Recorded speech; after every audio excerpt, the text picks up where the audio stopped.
All right, let's hold it right there. What's up, YouTube family? Today's video is going to be about chosen ones and how chosen ones are fearless. Chosen ones, we're not scared of anything. That God designed us to be this way. In Joshua 1:9, it tells you, be bold, be courageous. I'm with you. Don't be afraid of anything. Now, before I was a chosen one, or I figured out I was a chosen one in my awakening, um, I was very fearful of things. I was afraid, to be honest. But once God came into my life, and once I woke up, He let me know that don't never be afraid of anything. Always be ready at any given time to honor my name, even if it means death. That if your life is lost because you honored me, don't worry about it. And once I became fearless, life became limitless. That no matter what happens in this physical form, I have to go see God. I have to stand in front of God for judgment, and my soul is going to be judged. But if I'm down here glorifying Him and doing the right thing in a fearless manner, that I won't have to worry about the judgment, that I can reside with Jesus Christ in heaven forever. But if I'm down here fearful and I'm scared, I'm no good to God. That God can't use a coward. I'm just being honest, YouTube family. God cannot use a coward. That if you're a coward, you can't work for God. And um, when you're down here in society, when you're down here in the world, and you honoring God, you have to do it in a fearless manner. As far as not being afraid to fight, not being afraid to die, to honor God, to honor God, to honor Jesus Christ. That if it came down to having to die for Jesus Christ to defend His name, you have to do it. You have to do it because you know that if I do this, that I have a chance to reside with God forever because I'm down here honoring His name. That in the Bible it states that if you don't honor my name in public, that I'm not going to honor your name with the Father in heaven. I'm gonna say it again. If you don't announce my name in public, I'm not going to announce your name to the Father when you die and go to heaven. That I want to say, depart from me. You never knew me. So now today, I just want to talk about uh, being fearless, but I want to give y'all a treat also. I have a twin brother. I never told y'all about this. That he served time in prison for a long time, and I want to let him speak. And he's also chosen. And don't be judgmental about anybody. All the prophets in the Bible had baggage. Apostle Paul was a murderer. Moses was a murderer. God still used them, and they was great men in the Bible. So, with that being said, do not be judgmental about who God uses to come work for them. That they may have shady passes. They may have things they did in the past that they may feel bad about. But God doesn't care about that. God doesn't care about your past. That He can still use anybody, no matter your charges, no matter what you've done. He can still use you. So I want to interview him, and I want y'all. I want my brother to give y'all his story. We're identical twins. We look just alike. That he's more fit now. That he's more stronger than me. But in soul and spirit, we're still identical twins. We're still one seed. So if I'm chosen, that means he's chosen also. So I'm going to interview him, and I want y'all to listen to him, listen to his story. So maybe it can give us you motivation, or somebody else motivation that you know to do the right thing and know that God doesn't matter your baggage, that He can still use you. So I'm going to turn the mic over to my brother, and I'm about to let him give y'all his story. His story. Go ahead, bro. So for the audience, what's your name? Uh, my name is Mark. However, my name was changed to Suleiman in prison. Suleiman is an attribute of Allah, and Arabic is Suleiman, and English is Solomon, and it correlates to Solomon in the Bible. Solomon was a king, and my name means wise ruler, builder. Uh, for, for me to have accepted that name, I had to qualify myself to live up to that name. So every day I must be qualified or living up to being a builder, also wise. If I fail or cease to live to these principles, then I can't go in that name. All right. So for the audience, brother, tell them why was you in prison? Third-degree murder. I was sentenced to 16 or 12 and a half to 37 years for third-degree murder, and a subsequent or consecutive 3.5 to 7 years for being on probation and committing a homicide. So what happened was I was on probation for 4 years. I committed a homicide, and when I committed a homicide, I took a deal for 12.5 to 30. When I went to go see my back judge took their probation back and gave me the max for a gun, in which I'm not supposed to carry. I was supposed to carry a gun. I was supposed to carry a gun, or a felon in possession of a gun, and gave me 3.5 to 7, put into the 12.5 to 30, which came out to 16 to 37 years. All right. So what was you doing? What did you learn while you was in prison? Did you learn any activity? Did you help anybody? What did you do? Oh yeah, my early years in prison, I was wild. I was fighting, stabbing people, committing assaults, getting high. Prison doesn't change people. It's just a different place in which you go when you commit a crime. People change themselves. Prison is drug infested, is crime infested, and the only guys that come out successful is guys that went to their own mind and said, I'm going to change myself. But prison doesn't change anybody. So in the first couple of years I was in prison, I was wilding out. I was living like I was living on the streets. I could do the 16 years with my minimum sentence on my head. And if you told me just getting high, fighting, stabbing people, then let's do it. So that happened I was engaged in that activity for about 3 or 4 years, and when I first went upstate, it was in 2007. So one particular time, I had assaulted somebody, I brutally stabbed somebody, and I got kicked out of my jail, which was Rockview Penitentiary. And what state is that in? It's in Pennsylvania. Okay, just so the audience can know. Okay. Right. So, and they shipped me out to a Supermax, a Supermax prison in Greene County, PA, called SCI Greene. And at that particular time, that prison was 23-1. 23 hours you were in lockdown, 1 hour you out. Then it slowly got better in terms of the time we were allowed out, which was 22-2 for rec activities, etc. So, but before that, before I got into population in SCI Greene, I had to do hold time because I had got transferred to that jail for stabbing, for assault. And I got 7 months hold time. So I had to do 7 months in the hold before I get out population. And the hold is 23-1, and you're isolated from, it's called the RHU. RHU is the restricted housing unit, and they place inmates there for infractions, whether it be being a direct order, lying to staff, drugs, cell phones, fights, assaults. So I had an assault, so I had to stay in the hole for 7 months. So when I got there, that hole that changed my life. That was a turning point in my time with bed. Why? Because I never seen the degradation of a man's mind until I went to the hole, or RHU, and SCI Greene. What do I mean by that? 23 hours a day isolation.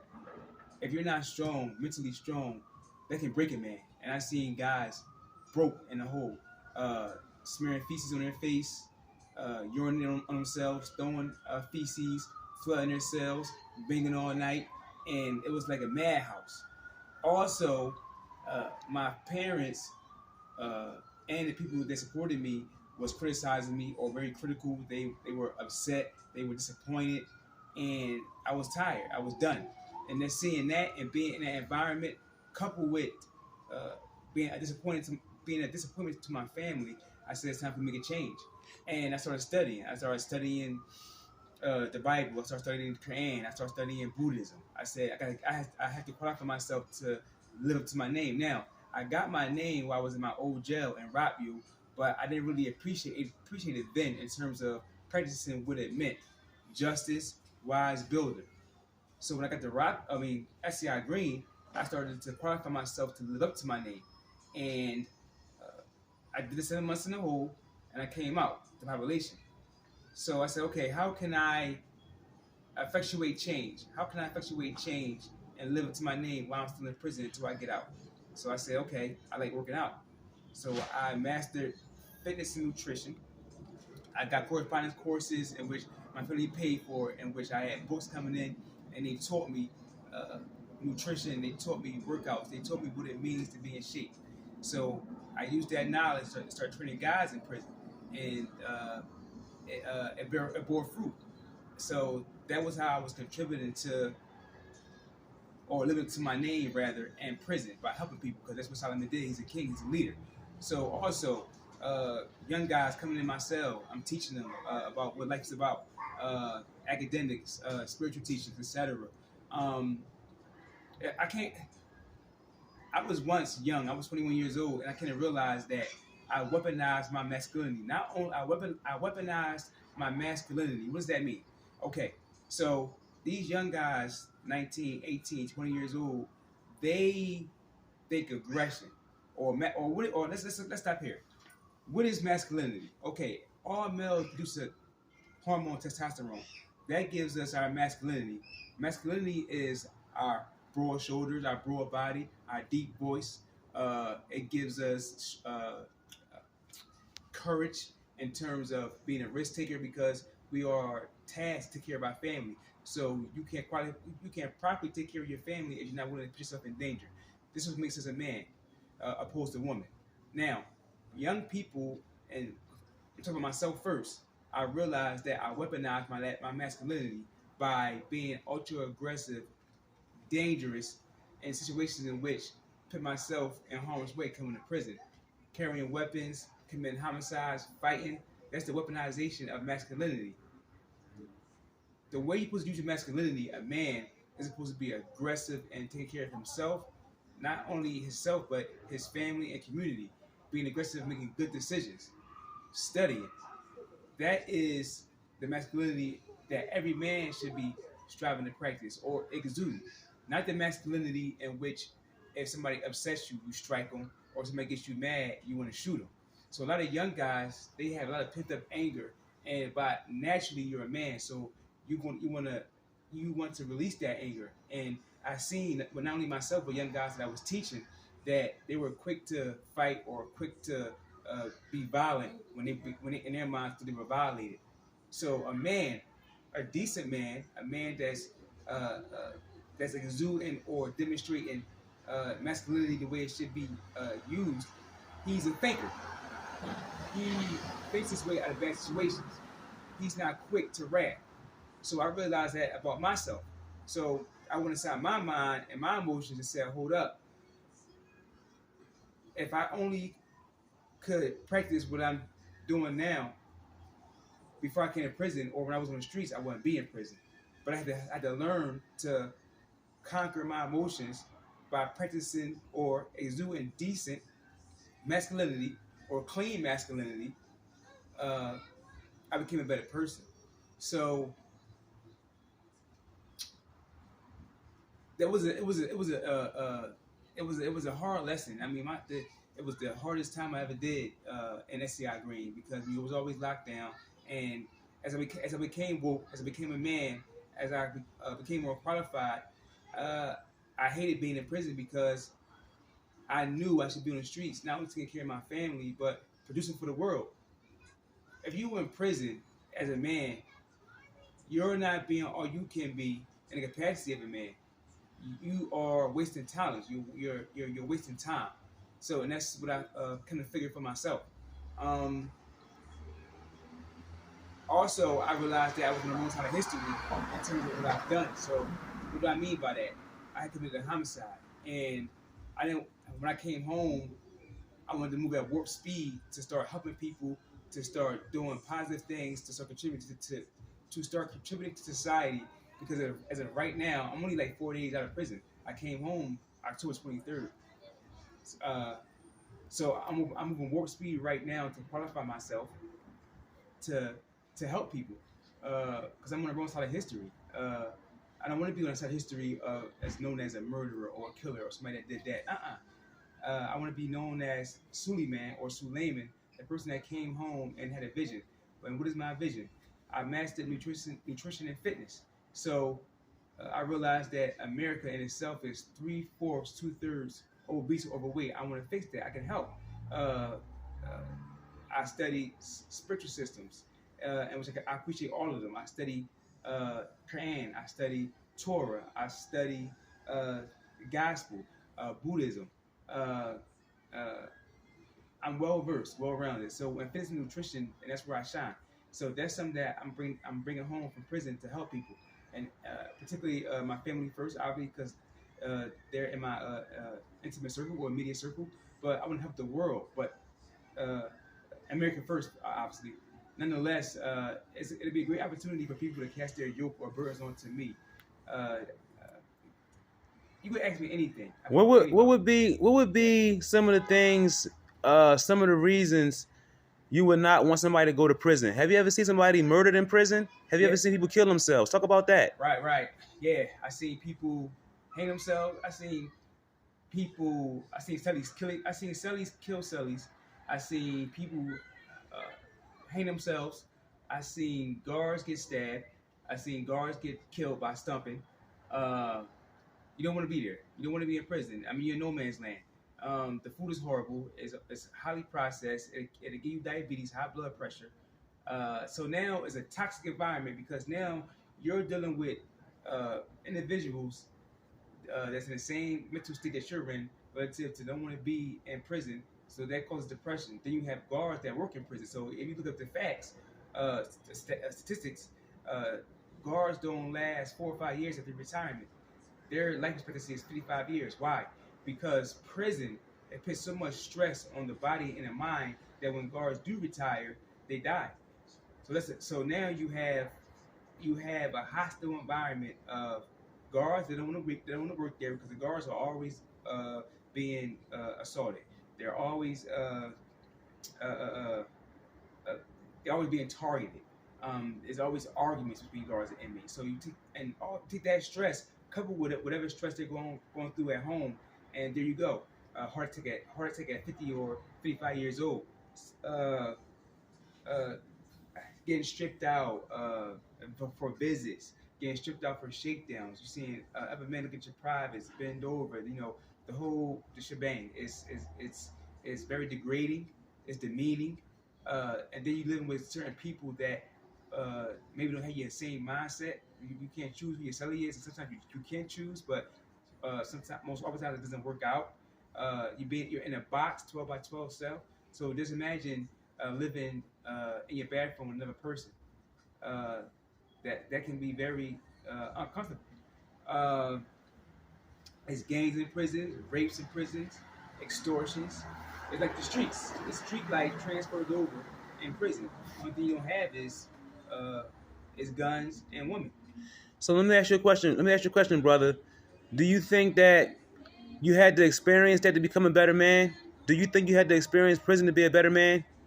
Yes, I had to hit rock bottom, and if I didn't hit rock bottom and suffer and trial by fire, diamonds are built or come from pressure, a significant amount of pressure, and I had to go through that dark stage. I grew out of darkness, like everything in the universe. It grows from darkness, whether it be the trees from a seed in the dirt, or a thought that comes from somebody's mind to come with an idea to create something. Every amount of technology, or even as simple as the car, came from somebody's mind, which is darkness. So what advice would you give young men out here today that's committing crimes, that's killing, that's shooting, carrying guns? What advice would you give young men today so they can have a better life and not experience prison? We all have to make our own choices in life. However, if you're okay with living the rest of your life, and I deal with guys. Most of the guys, my close friends, have life sentences and 20 and 30 years in prison, and they are constantly suffering from depression. They are very upset. Oh, sorry. Oh, I don't mean to cut you off, bro. So you saying you have been around young guys with life sentences? Yes. Most of you guys, but right now, when I left prison or when I was doing time, guys were coming in 18, 20 years old and with life sentences. And that time, a life sentence is roughly the rest of your life in the state of Pennsylvania, your natural life. So can you imagine you get a life sentence at 20 years old, and then you do 40, you do 20, so you be 40. You still got another maybe 40 or 45 more years to go in prison. Even 20 years in prison in itself is a long time. So imagine you're 20 years old, then you do 20 years in prison, you're 40, you're still young. Then you're gonna do more time. So that leads to suicides. Guys go crazy. Guys aren't the same. People aren't the same, as I noticed, after they had done 15, 18, 20, 25 years. You become institutionalized, you become highly depressed, you suffer from PTSD, You're mentally compromised. I don't listen. You have your whole life ahead of you, young people, and you don't want to make decisions in which prison not only affected me, but I brought all my family members to prison. I brought my brother to prison. I couldn't be out here with him. I brought my mother to prison, and I was, oh my goodness, I had a girlfriend, Tanisha, and she, you lose them too, because no female is gonna do time with you. You got a life sentence or 15, 20 years. I see it constantly. And guys, we have blue phones in the prison. They're blue. We call it the blue devil. Why do we call it the blue devil? Because guys get on there and talk to their females, and their females may be cheating or saying things they don't want to hear, and they be screaming, yelling, snapping, and one phone call can allow a guy to have a bad day, bad week, bad year. I had the blues for a year because the female I was dealing with, she ruled me the whole time when I was fighting this case. When I came to prison, 2 years in prison, she left, and that killed me. That crushed me emotionally, and that's another reason. And that's another reason why prison is so stressful, because the relationships that you have in the streets when you go to prison start to decay. Okay, so young guys, young people, you're gonna lose your female, and you're gonna be a bill. You're gonna be utility. You're gonna be somebody that's gonna call home for money because prison is expensive. Sweatsuits, sneakers, commissary, tablet, TV. If you get sentenced to state prison, you're gonna need about between $500 and $1,000 just at inception. That's when you get to prison and you're doing your books. Why? Because you're gonna need important things. You're gonna need hygiene products. You're gonna need your sweatsuit. You're gonna need your sneakers.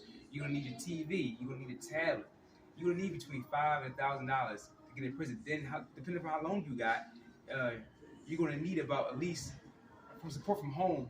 I'm gonna say about between $150 to $200 per month to keep you afloat. Because you don't make a lot of money. You gotta pay for cable. You have to pay for commissary. You gotta pay for your cosmetics, etc.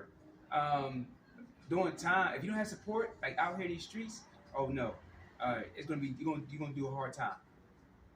So do you have anything else to add, brother, that you think that's pertinent to this video to help somebody's life? Do you have anything else to add that you think that can maybe save somebody's life, like before they enter prison or before they make a mistake? Yes, one moment can change your whole life. One moment change my whole one bad moment, one bad mistake, one bad move changed my life forever. 37 years. I did 16 years in prison, and I got 21 years to walk off without getting in trouble. And that's premised on one bad mistake, one bad move, one miscalculated move can change your life forever. So basically, you saying that even though you're home right now, Right. you still kind of got one foot in prison. Is that? Yes, because if I violate, they can send me back. I'm done. I can't commit no more. I can't carry weapons. I can't harm nobody. I have to follow a curfew. I can't drink alcohol. I can't do drugs. I have to stay employed. So yes, I got one. As of right now, I have 1 foot in hell and 1 foot out of hell, just like this. At any given time, I'm making another bad decision. I could be right back in hell. So now I gotta I'm gonna stay like this, and eventually I'm gonna be like this, out of hell completely. All right, brother. So I'm glad you're home. I love you very much. Love you too. And you did a good job on your interview. And I just want you to tell the audience one last thing for me. Just tell them preventative measures they can take so they don't ever have to end up committing any crimes or go to prison. What should they have to do out here to make sure nothing ever happens to them where they got to be incarcerated? Sure. It's my motivation is that it's not that when you commit a crime, when you harm somebody, you don't just harm that person. You harm that person's family. That person has son, daughter, mother, father, sister, brother. So if you harm somebody, say you kill somebody, you have compromised a whole family. You have broken a whole family structure. The victim is not only the person that you killed or shot or whatever you did or robbed. You have robbed that person's family. You have killed that person's family. it's so many people. We're so connected, intertwined. It's crazy, and that's my motivation. Like now, what I've done, I have the crime I committed. I have compromised a whole family, son, daughter, mother. A mother never is the same if her son is gunned down or if her son is killed. That void is never filled. Also with his seeds. Now I took somebody's father. That's not fair. What if somebody took my father and my mother? How would you? Children need their parents. Wives need their husbands. Mothers need their sons. Nephews need their uncles, and with females as well. So when you do something, you don't just when you harm somebody or commit a violent act, you don't just commit that violent act against that person. You're bringing their whole family with you, community, etc. Also the nation. Why? Everybody is created for a purpose to contribute to society. Everybody here now, and everybody that's ever lived. So we're talking about right now. If you harm somebody, and which you restrict them from being there, from serving a purpose within themselves, you have taken away something from the planet or the earth and people, and which would be advantageous. Everybody is a resource. You can't compromise, harm the resource. You gotta nurture the resource. You gotta love one another. We gotta love each other. We gotta be here on the planet. Anything else, sir?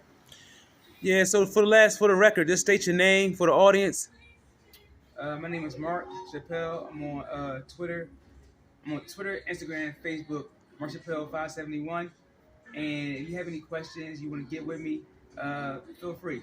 Also, you have a workout regimen. You have a workout program that you want to help people with. That you want to get them in shape. Just let the audience know what you can do for them to get them in shape. Can they look like you? Oh yeah. Can you pose for me real quick? Can you do a muscle? Right. Yeah. Can you do that? Yeah. So I stayed in prison working out.